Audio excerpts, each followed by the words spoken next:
کبھی ارشاد ہوتا ہے من ذا الذی یقرض اللہ قرضا حسنا. اللہ اکبر.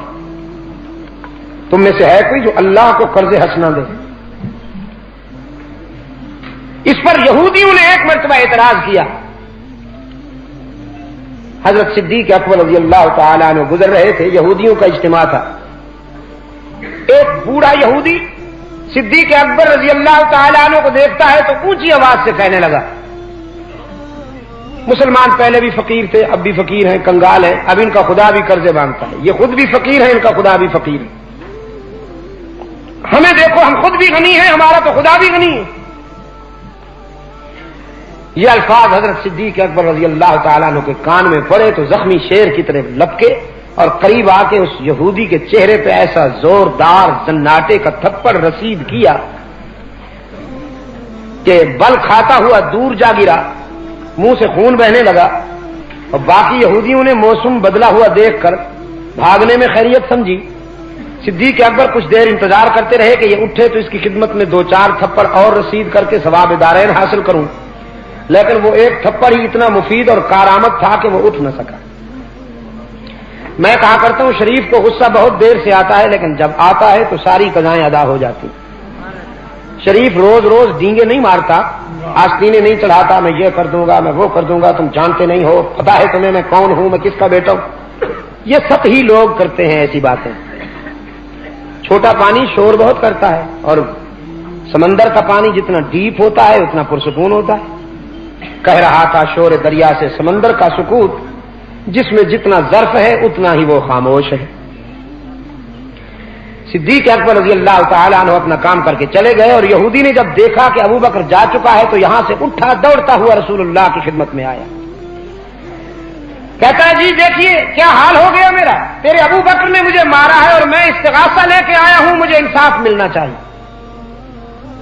اللہ کے رسول صلی اللہ علیہ وسلم یہودی کا چہرہ دیکھتے ہیں، واقعی ابو بکر کی انگلیاں پرنٹ ہو گئی تھی اس کے چہرے پہ، تھپڑ چھپ گیا تھا اس کے چہرے پہ. رحمت عالم صلی اللہ علیہ وسلم نے بڑی متانت سے پوچھا کہ مارنے والے کو پہچانا تھا تم نے؟ کہیں وہ عمر تو نہیں تھا؟ یہ اس لیے پوچھا کہ ایسی کارروائیاں اکثر فاروق اعظم ڈالا کرتے تھے. وہ مضروب یہودی کہنے لگا نہیں میں نے اچھی طرح پہچانا تھا، ابو بکر نے مارا ہے مجھے، آپ بلا لیں ابھی بات ہو جاتی ہے. صدیق اکبر رضی اللہ تعالیٰ عنہ کا بلاوا ہو گیا بارگاہ رسالت میں، اور جب بارگاہ رسالت میں حاضر ہوئے یہودی پہ نظر پڑی تو پھر آنکھیں سرخ ہو گئیں، طبیعت میں پھر جلال امڑ آیا. رحمت عالم صلی اللہ علیہ وسلم نے فرمایا ابو بکر کیا تو نے اسے مارا ہے؟ عرض کیا اللہ کے رسول مارا ہے لیکن ابھی تسکین نہیں ہوئی، اگر آپ اجازت دیں تو بقیہ قسطیں ابھی پوری کر دوں.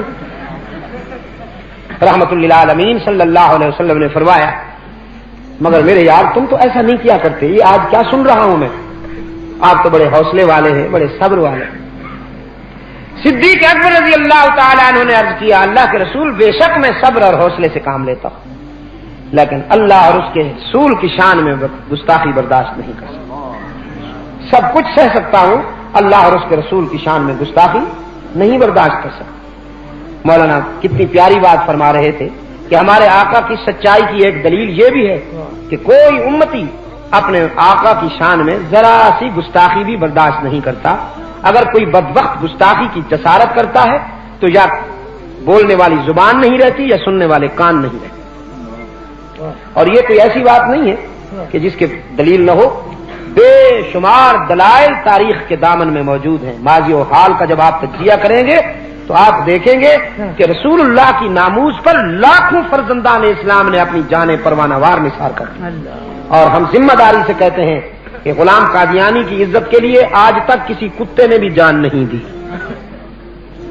یہ بھی متانت سے کہہ رہا ہوں، کوئی کتا بھی اس کے لیے نہیں مرا آج تک. حال بتا یہ ہے کبھی یہاں اجلاس بلا لیا، کبھی وہاں اجلاس بلا لیا، کبھی یہ کر دیا، کبھی وہ کر دیا، لیکن یہ کہ اس کی عزت کے لیے مر مٹے ناممکن ہے.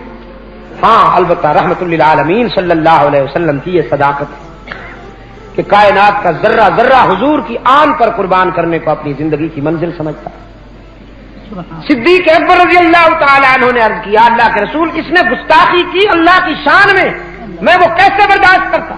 میں جب قریب سے گزرا تو اس بدبخت نے کہا مسلمان تو خود بھی فقیر ہیں، ان کا خدا بھی فقیر، ہم خود بھی غنی ہیں، ہمارا خدا بھی غنی ہے، تو میں یہ کیسے برداشت کروں؟ سرکار دو عالم صلی اللہ علیہ وسلم نے یہودی کی طرف دیکھا، تم نے یہ گستاخی کی ہے اللہ کی شان میں؟ وہ کم وقت فوراً منکر ہو گئے، وہی مکر گیا کہ نہیں جی مولا خوش رکھے، ایسی کوئی نہیں آتی بادشاہ، وہی منکر ہو گیا، ہم نے نہیں کہا، ہم بھی تو خدا کو مانتے۔ اب ابو بکر رضی اللہ تعالی عنہ نے الزام لگایا تھا، یہودی نے انکار کیا۔ سرکار دو عالم صلی اللہ علیہ وسلم یہ نہیں فرماتے کہ میرے یار غار کے مقابلے میں یہودی کی کیا حیثیت ہے، یہودی جھوٹا ہے اور میرا ابو بکر سچا ہے، نہیں، عدل و انصاف کی جو کسوٹی قائم کی ہے اس پہ اپنے یار غار کو بھی پرکھا، اور اسلامی مساوات کا تصور یہی ہے۔ یہ جو کبھی کبھی سیاسی فنکار نعرہ لگاتے ہیں کہ مساوات چاہیے مساوات چاہیے، اور غریبوں کو یہ کہا جاتا ہے کہ بس سب برابر کر دیے جائیں گے، یہ غیر فطری نعرہ ہے، بالکل ان نیچرل ماٹو ہے، دنیا میں کہیں آپ کو اس کا نمونہ نہیں ملے گا۔ مساوات جو اسلام میں ہے وہ یہ ہے کہ حقوق میں سب کو برابر سمجھنا چاہیے، سب کو حق ملنا چاہیے، عدل و انصاف کی کسوٹی پہ سب کو پورا اترنا چاہیے۔ اللہ کے رسول صلی اللہ علیہ وسلم کا ارشاد ہے، وہ قومیں دیر تک صفحہ ہستی پہ نہیں رہتی جن کے بنائے ہوئے قوانین کمزوروں کو پیسیں اور وڈیروں سے پسیں۔ اگر کوئی کمزور جرم کرے تو قانون کا غصہ رکتا نہیں، اور اگر کوئی طاقتور جرم کرے تو وہاں قانون کو غصہ آتا نہیں۔ رحمت للعالمین صلی اللہ علیہ وسلم نے فرمایا ایسی قومیں دیر تک صفحہ ہستی پہ باقی نہیں رہتی، بہت جلدی مٹ جاتی۔ فرمایا ابو بکر گواہ پیش کرو، آپ کے علاوہ بھی کسی نے سنا، قانون شہادت کے تقاضے کے مطابق گواہ پیش کرنا ضروری ہو گیا ہے۔ ابو بکر آپ الزام لگاتے ہیں، وہ انکار کرتا ہے۔ صدیق اکبر رضی اللہ تعالیٰ عنہ نے عرض کیا اللہ کے رسول میں تو اکیلا تھا، گیدرنگ ان کی تھی، اجتماع ان کا تھا، میں وہاں سے گزر رہا تھا، اب ان میں سے کوئی میرے حق میں گواہی دے گا یہ کیسے ہو سکتا؟ میرے پاس تو گواہ نہیں ہے۔ رحمت للعالمین صلی اللہ علیہ وسلم نے بڑی سنجیدہ نگاہوں سے اپنے یار غار کو دیکھا، پیغمبر کی نگاہیں کہہ رہی تھی گواہی ضروری ہے ابو بکر، اگر گواہی پیش نہ کرو گے تو میں عدل و انصاف کے تقاضے پورے کرتے ہوئے شاید یہودی سے کہوں کہ وہ تیرے تھپڑ کا بدلہ لینے کے لیے تجھے تھپڑ مارے۔ اور پشاور کے روشن ضمیروں، یہی وہ موڑ تھا، یہی وہ مرحلہ تھا کہ جب عرش بری پہ فیصلہ ہو گیا۔ آج اگر کوئی فرش زمین پر ابو بکر کے حق میں گواہی دینے والا نہیں تو عرش بری پہ رب العزت گواہی دے گا۔ اور یہ کوئی نوحہ مرثیہ کی بات نہیں ہے، اور نہ کسی پروفیشنل رائٹر کا اجڑا ہوا مصرع ہے یا بدبودار ڈائیلاگ ہے، قرآن اترا، ایسے موقع پہ قرآن اترا کرتا ہے۔ قرآن پاک نے فرمایا لقد سمع اللہ قولا الذین قالوا ان اللہ فقیر ونحن اغنیاء، لقد کی تاکید کے ساتھ فرمایا لقد سمع اللہ قولا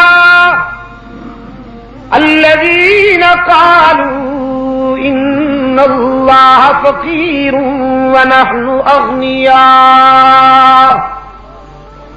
بالیقین اللہ نے سنی ہے ان لوگوں کی بات جو یہ کہہ رہے تھے کہ ہم غنی ہیں خدا فقیر ہے۔ رب العالمین نے فرمایا یہ محض سنی سنائی بات نہیں کہ ہوا میں اڑ جائے، سنکتب ما قالوا، یہ تو ریکارڈ میں آنے والی بات ہے، اس کی سزا ان ظالموں کو عاقبت میں بھی آخرت میں بھی بھگتنا ہوگی۔ میرے محبوب یہ ماضی قریب کی بات ہے، جب ساری دنیا تیرے موقف کا انکار کر رہی تھی تو ابو بکر نے اقرار کا حق ادا کر دیا، جب ساری دنیا تیری دشمنی پہ کمر بستہ تھی تو ابو بکر نے دوستی کا حق ادا کر دیا، جب لوگ سوشل بائیکاٹ کی پالیسی پہ چل رہے تھے اور کہا جا رہا تھا لا تنفقوا علی من عند رسول اللہ حتی ينفضوا سے بائیکاٹ کر دو، معاشی طور پر انہیں پسنداز کر دو، تو ابو بکر ہی تو تھا جس نے اپنا سب کچھ تیرے قدموں پہ نثار کر دیا۔ آج ہم تیرے یار غار کی دوستی اور وفا کا صلہ دنیا میں یہ عطا کرتے ہیں، اگر فرش زمین پہ کوئی گواہی دینے والا نہیں تو ہم گواہی دیتے ہیں کہ تیرا ابو بکر سچا ہے۔ یہ تو صدیق ہے، اور صدیق کہتے ہی اسی کو ہے جس کی زبان سے کبھی جھوٹ نکلا ہی نہ ہو۔ میں نے کہا ابو بکر تیری خوش نصیبیوں کا کون مقابلہ کرے؟ اگر تیری صداقت خطرے میں ہو تو قرآن اترتا ہے، تیری لخت جگر کی عفت خطرے میں ہو تو قرآن اترتا ہے، تیری دیانت کا پرچم لہرانے کے لیے بھی قرآن آتا ہے، تیری بیٹی کی عفت کا پرچم لہرانے کے لیے بھی قرآن آتا ہے۔ تکبیر، شان صحابہ، مصطفیٰ کے ہم سفر، مصطفیٰ کے ہم سفر، مصطفیٰ کے ہم سفر۔ یہ کرسیوں پہ کیوں بٹھایا ہے تم نے ان کو؟ بیٹھ گئے تو بولتے نہیں۔ بولو بھائی، مصطفیٰ کا ہم سفر، مصطفیٰ کا ہم سفر، مصطفیٰ کا ہم سفر۔ گلی گلی نگر نگر، گلی نگر نگر،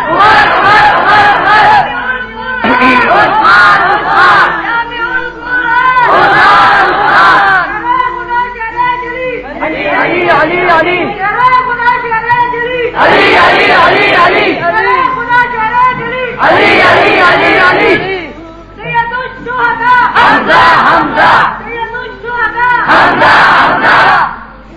الحمدللہ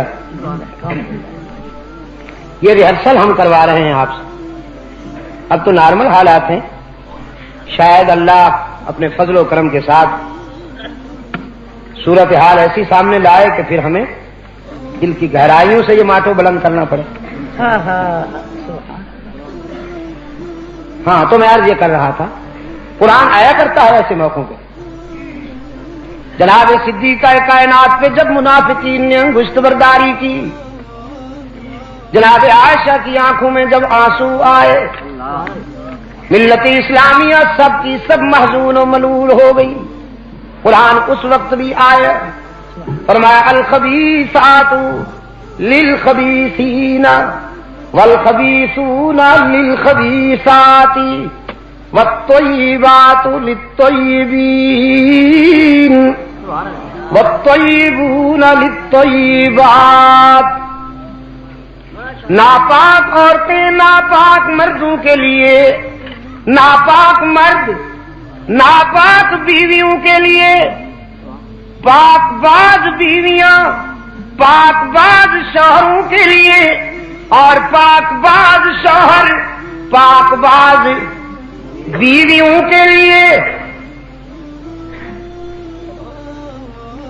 امپورٹڈ بیگم امپورٹڈ مستر کے لیے، اور امپورٹڈ مستر امپورٹڈ بیگم کے لیے۔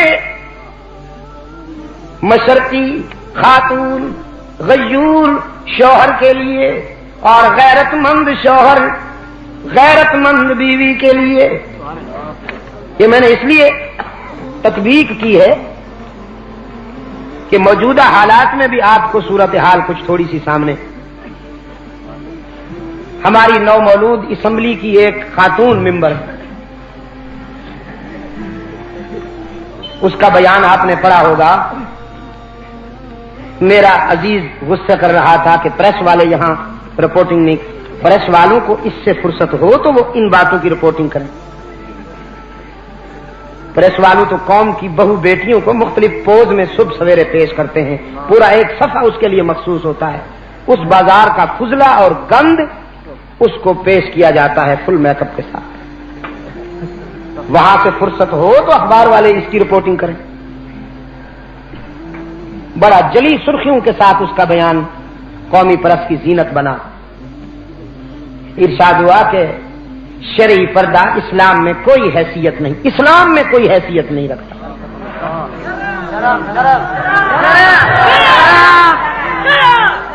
شرعی پردہ اسلام میں کوئی حیثیت نہیں رکھتا. انا للہ و انا الیہ راجعون. انا للہ و انا الیہ راجعون. یہ بالکل ایسے ہے جیسے کل کلام کوئی یہ کہے کہ یہ نماز روزہ اسلام میں کوئی حیثیت نہیں رکھتا. بالکل ایسے. فرمایا الخبیثات للخبیثین والخبیثون للخبیثات.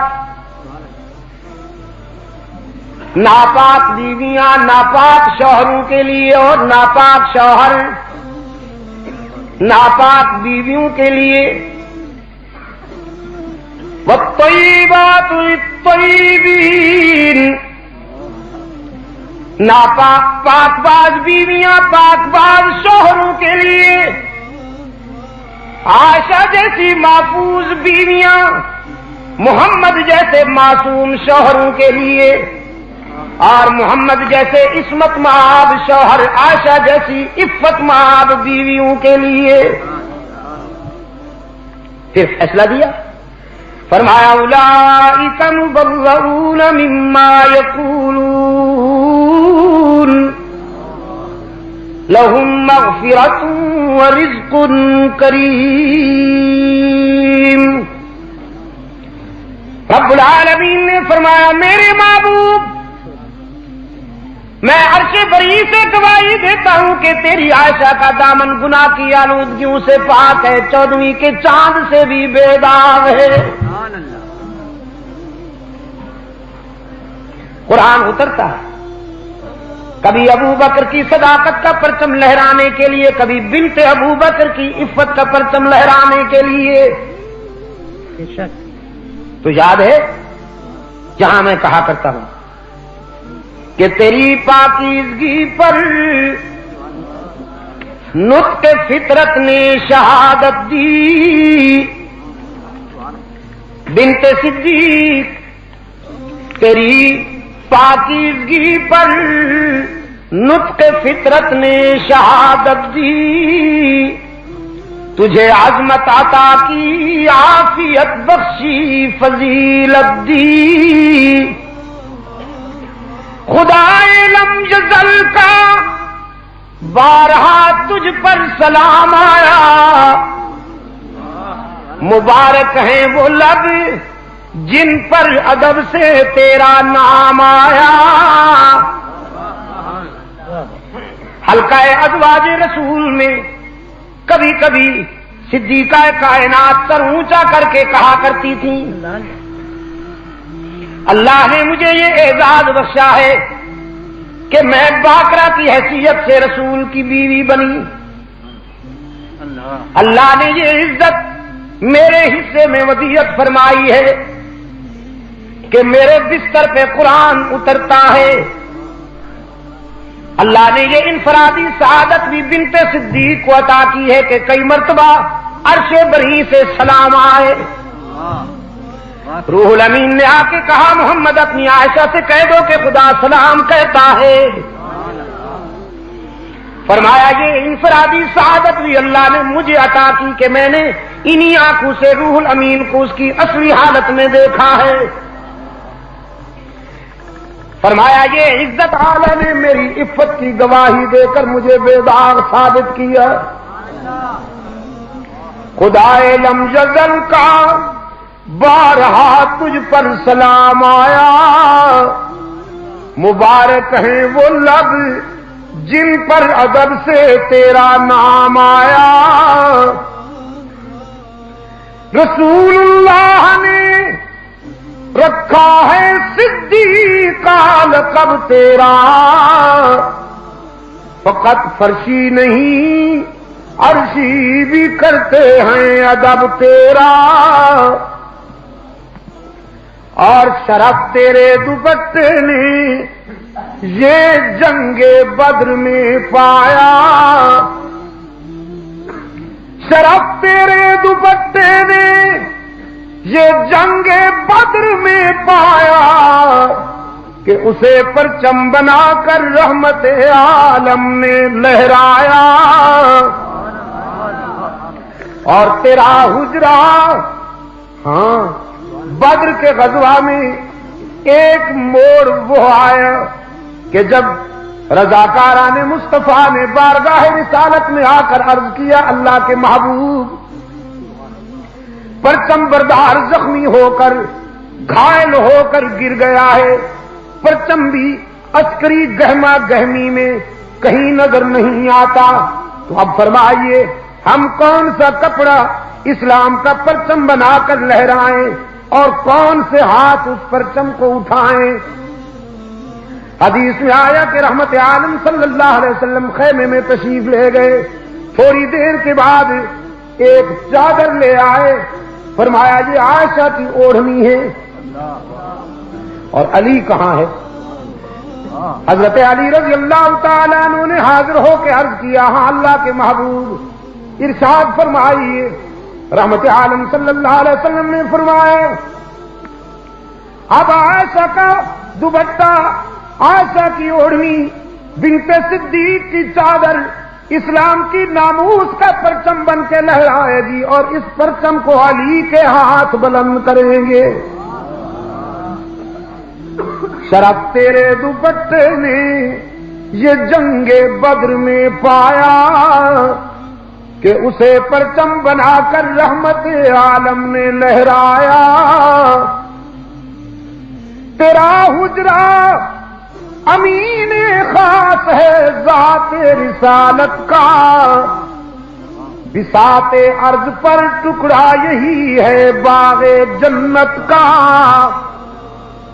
کہ اسی میں رحمت للعالمین رہتے ہیں، اسی میں رحمت للعالمین رہتے ہیں۔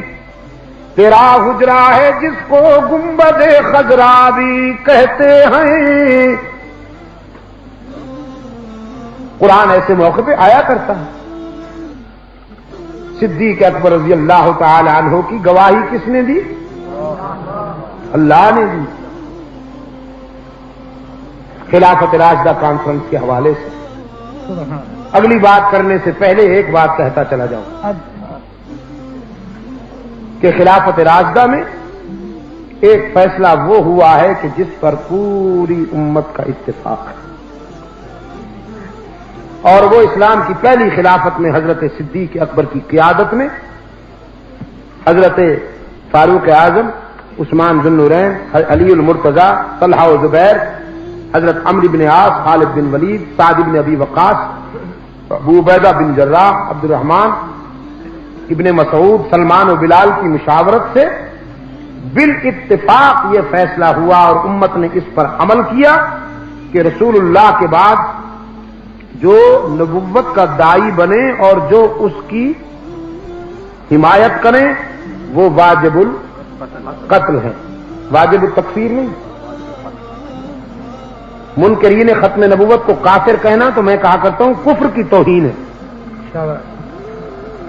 یہ قادیانیوں کو کافر کہنا کفر کی توہین ہے، یہ مرتد ہیں، آپ سمجھے گے نہیں؟ اور مرتد کی سزا اسلام میں قتل ہے۔ پہلے تو یہ بات ہم کہا کرتے تھے، الحمدللہ اب آپ کی اپنی اسلامی نظریاتی کونسل اس نے بھی یہی فرما دیا ہے، اور شرعی عدالت نے بھی فرما دیا ہے کہ مرزا غلام قادیانی کون تھا؟ دجال تھا، مکار تھا اور جرساز۔ یہی بات کل 53 میں ہم نے کہی تھی تو مسلم لیگ نے ہم پہ گولیاں چلائی تھی۔ آج وشاہد شاہد من آلہ، میں نے کہا موسم بدلا، رت لہرائی، اہل جنوب بے باک ہوئے۔ موسم بدلا رت لہرائی، اہل جنوب بے باک ہوئے، پر فصل بہار کے آتے آتے کتنے غریباں چاک ہوئے۔